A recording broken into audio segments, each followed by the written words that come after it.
Hello friends. आज मैं आपको पढ़ाऊंगी माध्यिका। केंद्रीय प्रवृत्ति के मापों के अंतर्गत जो माध्य, माध्यिका, बहुलक ये 3 आते हैं, इसमें से एक है माध्यिका।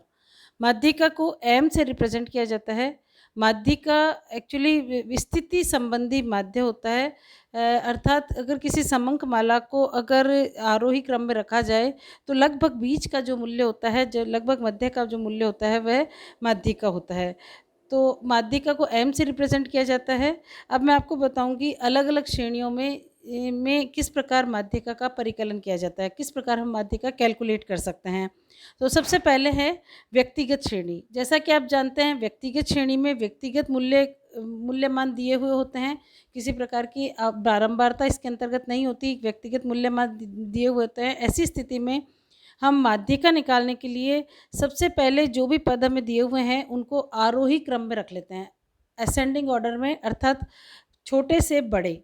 इस क्रम में रखने के पश्चात हम माध्यिका का फॉर्मूला लगाते हैं, M equal to size of N plus one upon two th item. जैसा कि आपको स्क्रीन पर दिखाई दे रहा है कि size of N plus one upon two th item. ये साइज जो इस आइटम का जो साइज आएगा वह माध्यिका होगी। इस एम का मूल्य जो है वो माध्यिका डायरेक्ट नहीं होगी, माध्यिका होगी इस पद पर जो मूल्य आएगा उस पद का मूल्य मान जो होगा वो माध्यिका होगी। उदाहरण के लिए ये आपके सामने उदाहरण दिया हुआ है, ये 10, 5, 9, 8, 7, 6, 8 ये मूल्य दिए हुए हैं। इसको सबसे पहले हमने इसको आरोही क्रम में रखा। आरोही क्रम में रखने पर ये इस प्रकार हो गए 5, 6, 7, 8, 8, 9, 10। इसके पश्चात हमने, चूँकि ये 7 है, कितनी कितनी वैल्यूज़ हैं आप गिन सकते हैं इसको, ये 7 वैल्यूज़ हैं। और इस स्थिति में m इक्वल टू हुआ 7 प्लस 1 अपॉन 2th आइटम, और ये हुआ 8 अपॉन 2 4th आइटम, अर्थात 4th आइटम हमारा माध्यिका है। 4 माध्यिका नहीं है, यहाँ ध्यान देने वाली बात यह है कि इसमें 4 माध्यिका नहीं है। अब हम 4th नंबर पर कौन सा आइटम आ रहा है इसको देखेंगे। 5, 6, 7, 8। अब 8 जब 4th नंबर पर आ रहा है तो इस समंक माला का की माध्यिका हुई 8। इस प्रकार से हम व्यक्तिगत श्रेणी में माध्यिका का मूल्य निकालते हैं।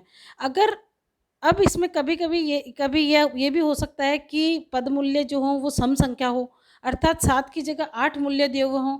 और ऐसी स्थिति में फिर हम क्या करेंगे, ऐसी स्थिति में मैं आपको समझाऊंगी, बताती हूँ कि अगर 8 मूल्य दिए हो तो ये हो जाएगा 8 प्लस 1/2। तो ऐसी स्थिति में ये होगा 9/2। 9/2 होने पर ये जो आएगा 4 प्लस 5 यथ आइटम, अर्थात 4.5 यथ आइटम।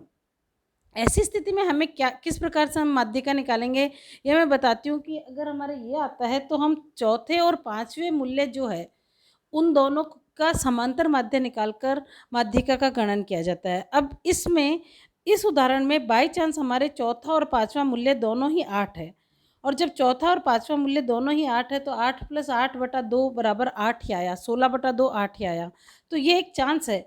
अदरवाइज ऐसी स्थिति में जो भी हमारे 4th और 5th प्लेस पर जो लिखा हुआ होगा, चौथे और 5वें स्थान पर जो मूल्य लिखा हुआ होगा, उन दोनों मूल्यों को हमें जोड़ना होगा और उसके पश्चात हमें उसको 2 से भाग देना होगा, और जो मूल्य हमें प्राप्त होगा वो हमारा माध्यिका मूल्य होगा।